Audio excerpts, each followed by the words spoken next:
I mean, nothing in life is stable. Time isn't guaranteed. Anything can be taken from you. But when it's your own, I get to, I don't want to say call the shots because I still have to maintain my client's wishes and things like that. But I can choose whether or not I deal with a client or whether or not I don't. And that's the beauty of it, right? I can say this is how much I charge for this, or I have someone else that can help you with this situation. This is Debbie, and welcome to another episode of The Offbeat Life, where I speak to inspiring individuals who ditched the norm to become location independent. We'll learn how to create sustainable laptop lifestyles from the experts that will help us achieve freedom from our 9-to-5. Hey friend, are you looking to land a remote gig ASAP? Well, did you know that we not only have a ton of online jobs you can apply to on our site, but now we're also sending them straight to your inbox. I'm happy to announce that we will be sending our email subscribers legit online jobs every Wednesday. We have done hours of research, so you don't have to. If you want to be the first one to hear about the remote gigs we find, go to theoffbeatlife.com to subscribe. In this episode, I speak with Nubia, who is the founder of Chronicles Abroad. Her goal is to educate people about the power of travel to empower them to step out of their comfort zone and explore the world. As a single mother, she aims to inspire women of color to make a change in their lives, no matter where they are in their journey. So listen on to find out how Nubia donated all of her belongings and decided to travel after 40. Hey everyone, thank you so much for joining us. I am really excited to speak with my guest today, Nubia. Hey Nubia, how are you? Hey girl, hey. I'm really excited to talk to you today. Can you tell us a little bit more about you and why you live an offbeat life? Yes, so my name is Nubia Younge, and I left the U.S. about 3 years ago when I was about to turn 40, actually. I was hit at a crossroads in my life where I had already raised my children, and my eldest had went to college. My youngest was graduating high school soon, and I just wasn't feeling fulfilled. I was kind of like, what's next for my life, right? I just got tired of the everyday, mundane 9-to-5 and feeling like I wasn't getting anywhere with it, you know? And I had loved travel for years prior. I had started actually traveling when I was like 31, so I was late to the game. But once I got the taste of it, I was like, I want to do this more, right? But the unfortunate reality is, as an employee in the States, I would only be able to get at maximum like a week, maybe 10 days if I did it around like a holiday and added in days and try to play like day off Tetris. So I was just like, there has to be something else out there. And went on holiday for Christmas in 2016, came back after New Year and was laid off, and was just like, what? How in the world can this employer lay me off, knowing that I just went on a holiday overseas for 10 days during the Christmas holiday, knowing that I'm a mom and knowing that I've been with this company for 4 years and was trying to work my way up to a different, so I just felt like, wow, how expendable are you? And I said, I would never let that happen to me again. So I decided to not look for a job anymore. I was like, I can't do it. I don't want to look for a job just for somebody to, critique me down based on a resume and then tell me whether or not they believe I'm worth the position that they want to, pay me peanuts for. And I just decided to travel as a lifestyle. And I said I wanted to do it. So I created my reality and bought a one-way ticket to Asia and started living the offbeat lifestyle. Wow. Well, that's a lot of transitions you made, especially some of it wasn't really your choice in the beginning and you kind of just went with it, right? And you created this whole new life for yourself. And also to point out that a lot of people think that having a 9-to-5 is really stable and, being a freelancer or working remotely is not. And of course, COVID is showing us that it's probably the opposite right about now. And you never know. Like with you, Nubia, you can get fired with a 9 to 5. But if you have something that you can do remotely, there's always going to be something, right? Especially if you own that business. Correct. I mean, nothing in life is stable if you think about it, right? Time isn't guaranteed. Anything can be taken from you. But when it's your own, I get to, I don't want to say call the shots because I still have to maintain my clients' wishes and things like that. But I can choose whether or not I deal with a client or whether or not I don't. And that's the beauty of it, right? I can say this is how much I charge for this, or, I have someone else that can help you with this situation. So before I even get into like working, I wasn't necessarily working when I left, right? I left feeling like, all right, what's next? So I kind of just like did the impulsive thing. And as I mentioned, I was turning 40, not too long before I left. So I started researching people of color living abroad because as a Black woman, I didn't know anyone, that looked like me that was doing it. And I couldn't find it. I was Googling, I was on YouTube, and I was just like waiting to see, melanated people traveling and living all over the world. And that wasn't the case. So it was kind of nerve wracking at first. I kept seeing a lot of millennials, graduating university and then just like backpacking Asia and telling you how to live on $10 a day and these kind of things. And it just didn't resonate with me, at all. So that was kind of discouraging. However, I didn't let that stop me. I was pretty much open, and I don't think many people understand what being open really truly looks like really being open to receiving whatever the universe had in store for me. Yeah. Good, bad, or indifferent. And so I just kind of like cashed out and took the severance package and did the whole unemployment route or whatever and dipped into savings and just bought a ticket and left. While I was abroad, I would say the stupid thing. I vacationed. I am not going to lie. I had never been to Asia before and to land in Bangkok and stuff like that. I mean, I was living it up. I was on rooftops and, going on every excursion and this and the other. And then 6 months, 8 months in, I was like, I didn't spend a lot, but I'm not working, so nothing's coming in. And that's when it hit me like, dude, you still need income, right? And here I was living in Thailand, like, what are you going to do for income? And that's when I had to start shifting and pivoting and thinking and changing my perspective, right? Because I was just like living the life, which was fine, but I wasn't on vacation. This was like a new lifestyle. So I had to tap and lean into the new lifestyle. And that's what got me into becoming a digital nomad.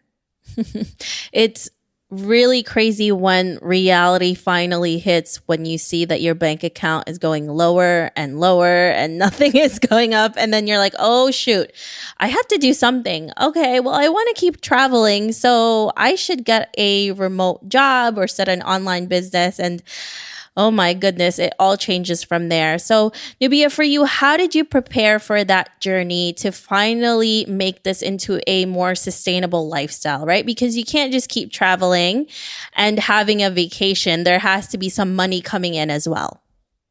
Well, for me, when I left, I knew what my budget was, right? So it's kind of like I knew that I was going to stay within these specific means. However, when I got to Asia, I was just like, what? That's so cheap, right? So everything that was so, and I don't like using the term cheap, but everything that was so inexpensive was like, oh, I could do 3 of these or, whatever, but it adds up, right? So for me, I'm a storyteller. I've always been a storyteller. I always like using my social media to share kind of experiences that I've gone through or things that I've eaten. And it's just always been something that I enjoy doing. Well, before blogging was a huge thing, I was kind of just writing and journaling my thoughts, right? So I was talking to a friend of mine because once I left and I landed, I realized that there was a whole community of people of color living abroad. And I'm just like, where have you guys been? Like, seriously? Like, I was researching and I couldn't find any of you guys. And so I decided to share my story. And my story was so unique at the time because I'm not a millennial. I have millennial children. So I fall into the Generation X community, which I feel like is a lost art form. We're masterpieces and we're nobody talks about us. Like we're just like invisible. You have the millennials that are like strutting around the world, doing their thing, tech companies. And no, seriously, it is amazing. It's absolutely beautiful to see millennials tap into their best selves, right? And their skill sets. And then you have the retirees that are like, been there, done that. I'm about to buy an RV. You know what I mean? And chill in Costa Rica or whatever. But it's the people between 35 and 55 that you hear crickets about for the most part. Yeah. It's always like either Gen Z, millennials, or boomers that you hear. Exactly. So I was like, I want to share my story because there's so many of us like myself that want to do the same thing or want to just do something different. So I started a podcast called Chronicles Abroad. And it's geared towards professionals over the age of 35 who want to live with passion, who want to live and travel with passion and purpose. And that was my mission. So then I started chronicling like where I'm going and what I'm doing. And don't get me wrong, I'm taking pages out of the millennials handbooks because they're writing guides and stuff. And I'm like, well, shoot, I do that anyway. Like everything I was doing for free because I didn't realize that I could actually monetize it. And then it was like dawned on me when I had people visiting or, friends would be like, you should actually offer tours. I had so much fun when I was in so-and-so country because you showed me where to go eat and what to do and where to stay. And thank you for that recommendation. And it was just stuff that I enjoyed doing because I'm a sharer. I'm a repository of information as I go. And I love talking to people. So it just came natural to me. So then I started creating guides. And then I started, saying, okay, well, if you want to come to this country and you want me to show you around, this is how much I charge. It was very scary at first because I never had to ask people for money, right? And I had a bit of what they call imposter syndrome surrounding it, wondering if I was good enough, if they'll pay for it, all of those things. And then it was just like I had to let that go because people kept telling me that I was a wealth of knowledge. So I was just like, yeah. Then I, pump your chest up like, yeah, I am.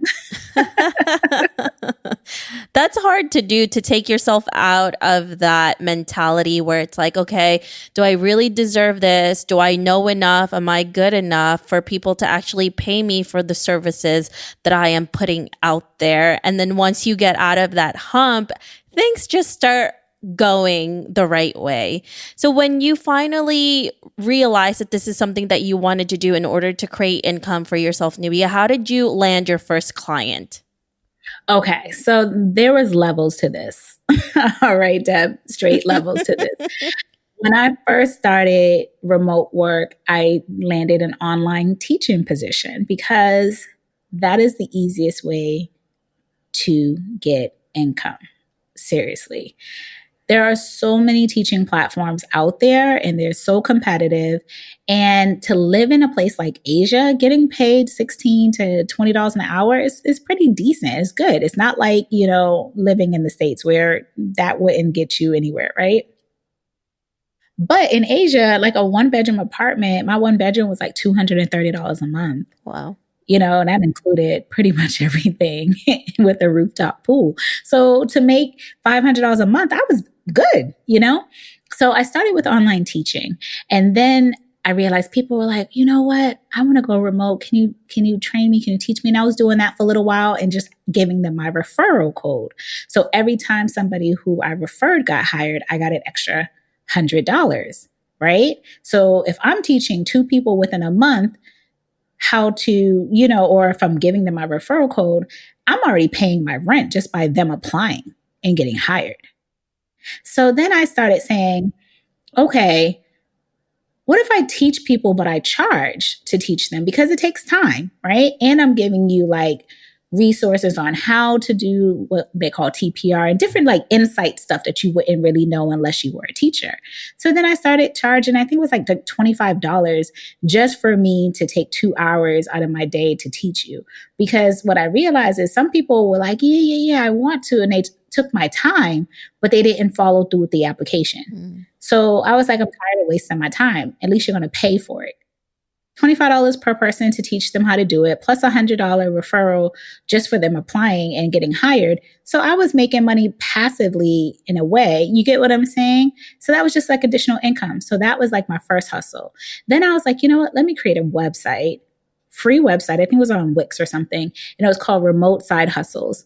And I put, my teaching platform there. I gave a guide kind of, how to do, gave my referral code. That was a way for me to just make passive income, period. I was like, let people, and I would just put the code up like, hey, anybody interested in the States to make a little extra cash to pay off your car note or your student loans, here's the link. So that's how it started. Wow. Then I got into really doing trips. Because people were coming to visit me. They're like, yeah, girl, I'm going to come visit you in Thailand. And I'm like, okay. You know what I mean? But then I realized every single time a person came to visit me, I was spending my money showing them around. Then I was like, wait a minute, this can't happen because I've did this stuff like umpteen times over again, right? Because every time somebody visits, they want to see kind of the same highlights. So then I was just like, nope, can't do that. All right, sure. If you want to come and you want to link up and I can show you all of these things and I'll be your tour guide. But this is what I charge in order to be a tour guide because I'm taking time out of my day doing something that could produce me money. Then I started doing that. And if they're your friends and they value your time and your energy, they shouldn't argue with you. They should be like, girl, no problem. I got you, because they'll pay for somebody else or a company or a business to do it. But I can save you hundreds of dollars from being disappointed and being on a trip with 50 other people and screaming kids. You get what I mean? Like on a tour bus or something. And we could just rent a car and do the same thing. And it almost be like a private situation. Yeah. And that's a great way to do this because you were already doing it for free before and now people are willing to actually pay you money for it. And that's another thing. A lot of us are, again, afraid to ask for that. And we're like, yeah, but I'm afraid because what if they say no? Then who cares? They're going to say no, then you move on. But if they say yes, you start creating income and you're doing what you like to do anyway, which is even more awesome. Correct. And a lot of times, as a little pro tip, a lot of times I would factor in things in the itinerary that I haven't got to do yet. So they were actually paying for me to do something new that I hadn't had an opportunity to do, but I had already had my eyes set on doing it anyway, Which is an added bonus for you. Which is an added bonus. Exactly. And then that morphed into creating personalized itineraries. Because I can't always be your tour guide. So then it was like, all right, I'm coming to Thailand and with my friends. And I say Thailand specifically because I spent 2 years in Thailand. So I built a lot of this during those 2 years time span.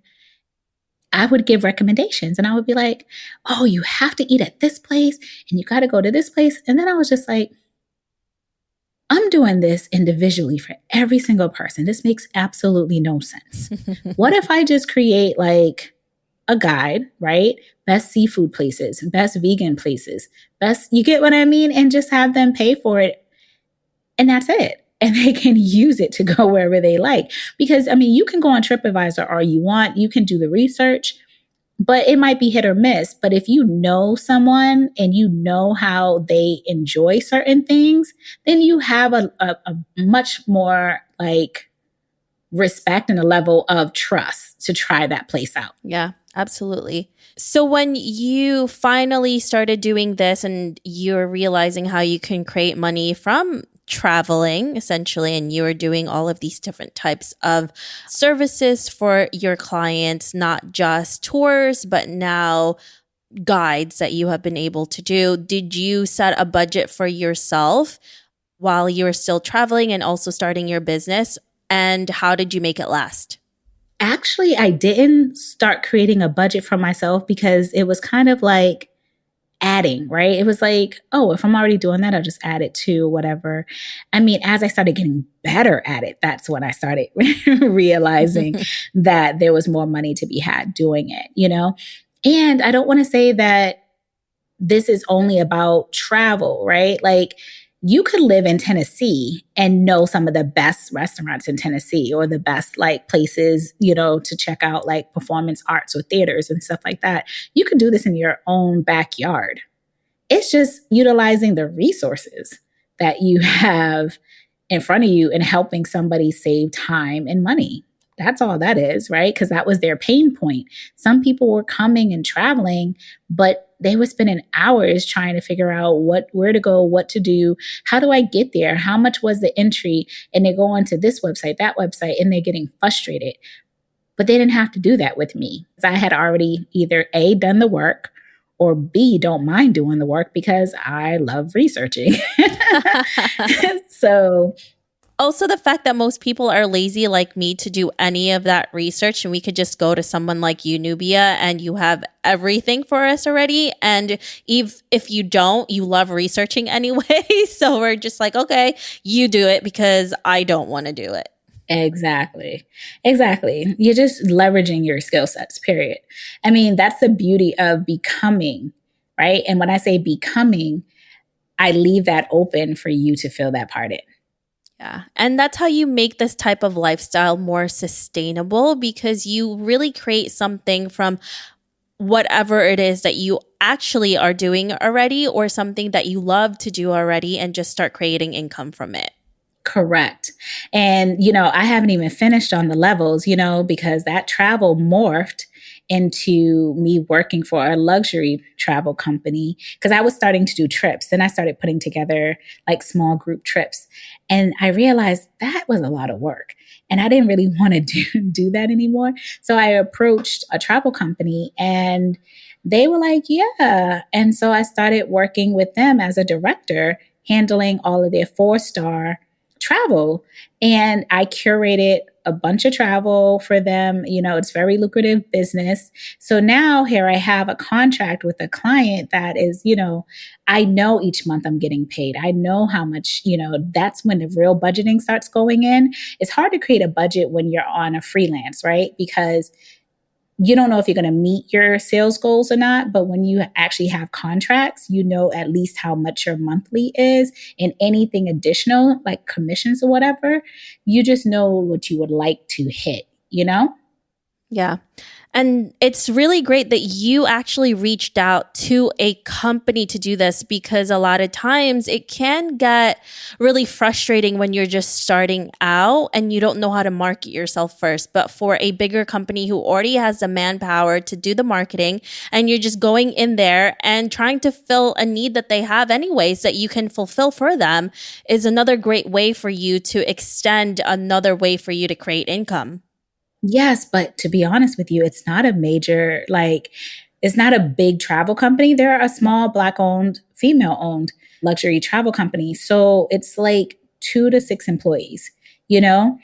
But I knew her work. I knew who she was, and she has a great reputation in the Black travel space. So I just knew I wanted to create with somebody that I looked up to and admired. So it was kind of like I didn't want to become an employee again, like I felt back in the States where I was just somebody who can fill, you know, a void for them. No, I really wanted to be a part of either a startup or, you know, a smaller business and help them grow to be their best selves. So with that said, I went in there thinking I would just be, I don't know, a curator. And here I am, a director. And then that opened up more doors because COVID happened and it felt like, you know, life had crashed down because as a travel business, it was like travel came to a halt. But what ended up working out was so many schools, companies, and corporations were giving away a lot of stuff for free courses, free, subscriptions, free whatever. And I was here to receive it all. So during COVID, over the last 3 months, I've taken classes in social media marketing, digital marketing, content creation, and blogging. And I started doing it for the travel company. So now that opened a whole new portfolio. Once I started posting on my, Facebook, and I started really diving a little bit more into content creation and social media marketing, another client reached out and was like, "Hey, I'm a small business. I'm starting off. I love your feed. Is it possible you can help me out?" What she was looking for, I necessarily couldn't do that because I was like, that's not what I want to do. But what I can do is this. And so I told her what I could do. And she was like, "Oh my gosh, yes." So then I landed that client. Then another client reached out and was like, "I see you. I see what you're doing. I love it. I would love for you to work with us." Yeah. So what are some of the best resources that you have used to start your business and really make this a lot easier for yourself?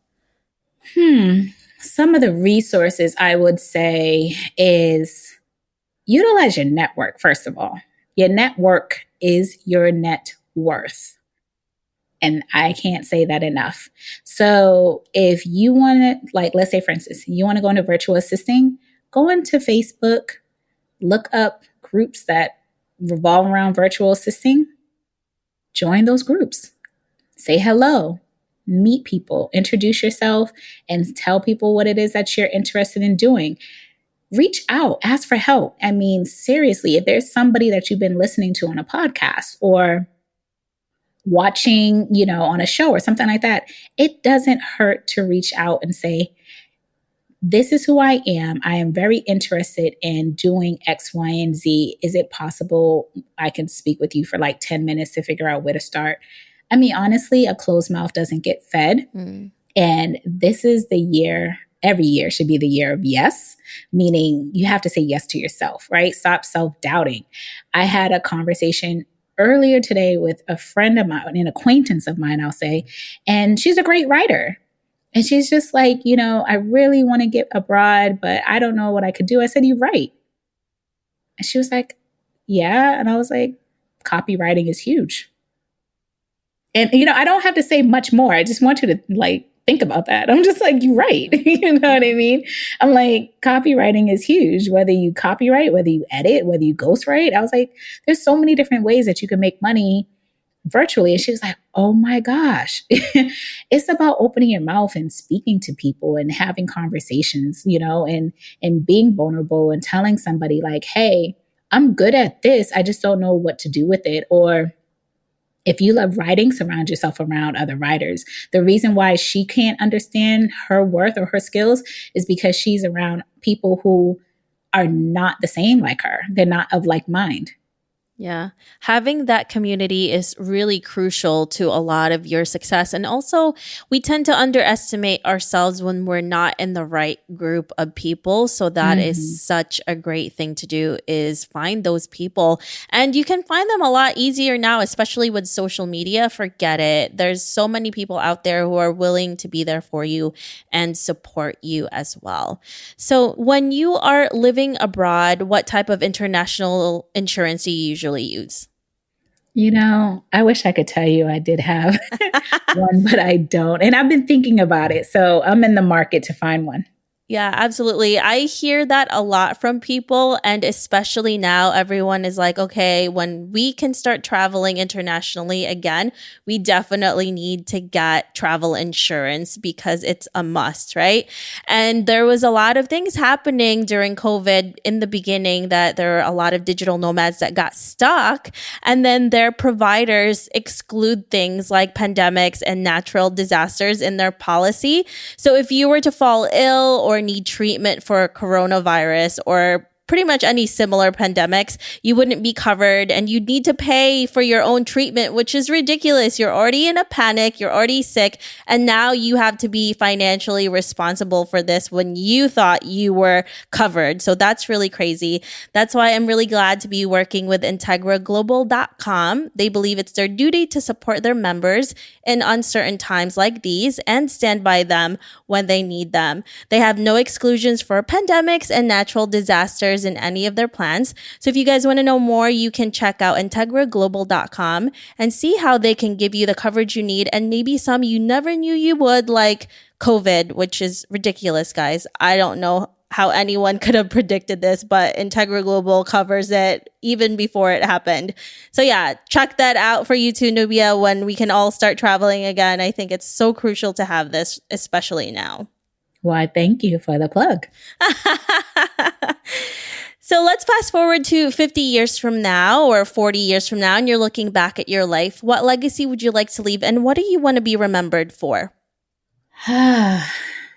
Wow, that's a deep question. I would love to be known for the woman who empowered and inspired other women to be their best selves without asking permission. That's a really powerful, it seems very simple, but it's also really powerful for you to be able to come out and be that for yourself first, right? And then for others as well. So that is an amazing thing, amazing legacy that you're going to be leaving. Thank you. If our listeners want to know more about you, Nubia, where can they find you? All right. So you guys can find me on Instagram at A New Experience. That's ANU Experience. And also at Chronicles_Abroad. And that is on Instagram and on Facebook, Chronicles Abroad. Perfect. Thank you so much, Nubia, for being here with us today. I really appreciate it. Thank you for having me. I hope you enjoyed this interview with Nubia.